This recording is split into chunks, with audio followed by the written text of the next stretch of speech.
You walk every day, you think you're doing everything right, but there are 7 silent mistakes that may be reducing the health benefits your walk should be giving you. In some cases, these habits can even create new problems in your joints, your posture, and your circulation. Most people over 50 make several of these mistakes without ever realizing it. Walking becomes even more important after 50 because muscle mass starts to decline, joints begin to stiffen, and circulation gradually slows down. A good walk can help all 3 at once, but only when it is done the right way. One of the biggest mistakes is starting too fast. Many people step outside and immediately walk at full speed, but the body is not ready yet.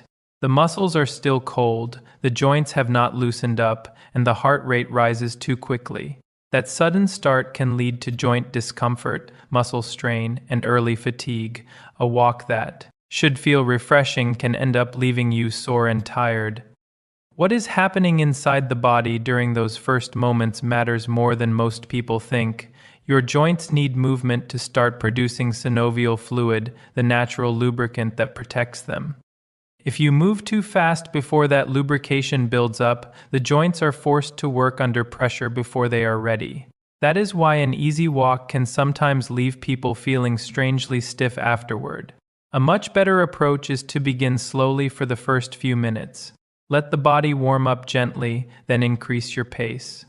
Once everything starts moving naturally. Another very common problem is poor posture. Many people walk with the head pushed forward, the shoulders rounded, and the eyes looking down. That posture does not just affect the neck and upper back. It also reduces how well the lungs can expand, which means the body takes in less oxygen during the walk. Less oxygen means less energy. Less energy often leads to shorter walks, more tiredness, and fewer results, even when the effort feels the same. A simple adjustment can change that quickly.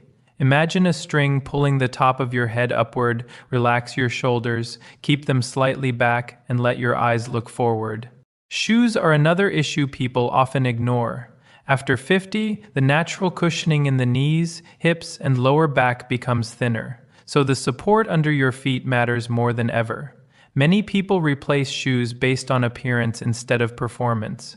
But old, worn-out shoes no longer absorb impact properly, and that force travels into the joints with every step. Over time, those repeated impacts add up. The right walking shoe should provide cushioning, arch support, and enough flexibility for natural movement.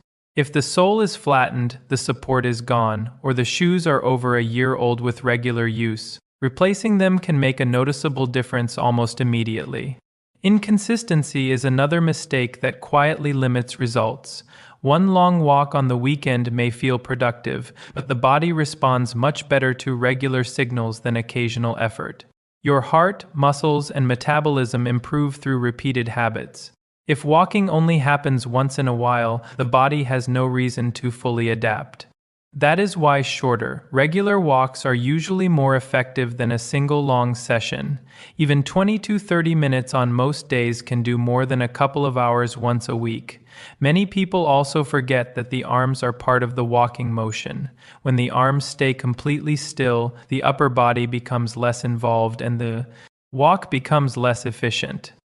Natural arm swing helps balance the legs, improves rhythm, supports stability, and increases overall circulation. This becomes even more helpful with age. Keeping your elbows slightly bent and allowing your arms to move naturally can make walking feel smoother and stronger. In colder weather, gloves are a better option than putting your hands in your pockets. Looking at your phone while walking has become another major problem. It affects posture immediately by pulling the head down and rolling the shoulders forward. But the bigger issue is safety. When your attention is on a screen, your awareness of the ground drops sharply, and small hazards become much easier to miss. An uneven sidewalk, a raised curb, or a small step can suddenly become dangerous. After 50, a fall can have much more serious consequences than most people expect. Keeping the phone in your pocket and staying present in the walk makes it safer, more effective, and more enjoyable. It also helps your body stay in a stronger walking position. One of the most overlooked mistakes is skipping recovery. People often assume walking is so low impact that the body does not need any support afterward. But low impact does not mean no impact. Even regular walking places demands on muscles, joints, and hydration levels. Many people finish a walk slightly dehydrated without realizing it. The body also needs a little post-walk movement to stay flexible and comfortable. Recovery is where progress is supported. A glass of water after your walk, a few minutes of gentle stretching, and at least one rest day each week can make a real difference. The truth is that walking remains one of the most powerful habits you can build after 50. It is free, accessible, and highly effective when done well. The difference between a walk that builds health and one that quietly works against it often comes down to small details. These habits may seem minor, but they shape the results. You do not need to fix everything at once. Just choose one area to improve and start there. When walking is done with a little more awareness, the body responds in ways you can truly feel.